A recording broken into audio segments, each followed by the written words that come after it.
न्यूजच्या महाब्रेकिंग नंतर किरीट सोमय्या ऍक्शन मोडमध्ये आलेत।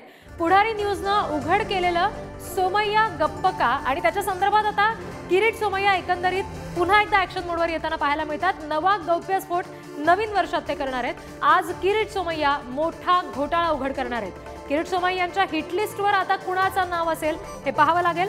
मात्र पुढारी न्यूजच्या ओपन फोरम या एका विशेष कार्यक्रमामध्ये किरीट सोमय्या यांनी या संदर्भात माहिती दिलेली होती किंवा पुढारी न्यूजचं जी महाब्रेकिंग आहे की किरीट सोमय्या नेमकं गप्प का आहेत या संदर्भात आता पुन्हा एकदा किरीट सोमय्या ऍक्शन मोडवर येत आहेत। प्रतिनिधी अजय मानेंकडून आणखी अपडेट्स घेऊयात।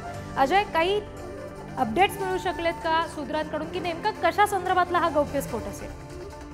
रिद्धी, आपण जर पाहिलं प्रकल्पग्रस्त लोकांसाठी सदनिका बांधण्याचा प्रयत्न जो आहे तो महाविकास आघाडीच्या काळात सुरू झाला होता। मुलुंड येथे एकंदरीत 7,000च्या वरती सदनिका बांधण्याचा प्रयत्न होता आणि त्याच्या विरोधात आता किरीट सोमय्या बंड पुकारताना आपल्याला पाहायला मिळत आणि त्याच्याच अनुषंगाने त्यांनी थेट दावा केलेला आहे की ठाकरे सरकारच्या म्हणजे महाविकास आघाडी सरकारच्या काळात या संदर्भातला 20,000 कोटींचा घोटाळा झाल्याचा माहिती जी आहे ती किरीट सोमय्यांकडे असं त्यांनी माहिती सांगितलेली आहे आणि त्या अनुषंगाने आज ते पत्रकार परिषद घेणार आणि या पत्रकार परिषदेतून ते त्यांच्याकडे असलेले सगळे कागदोवेज असतील किंवा दस्तावेज असतील त्याची माहिती समोर देत ते माध्यमांसमोर मांडणार आणि थेट ठाकरेंवर निशाणा करताना ते आज पाहायला मिळणार आहे।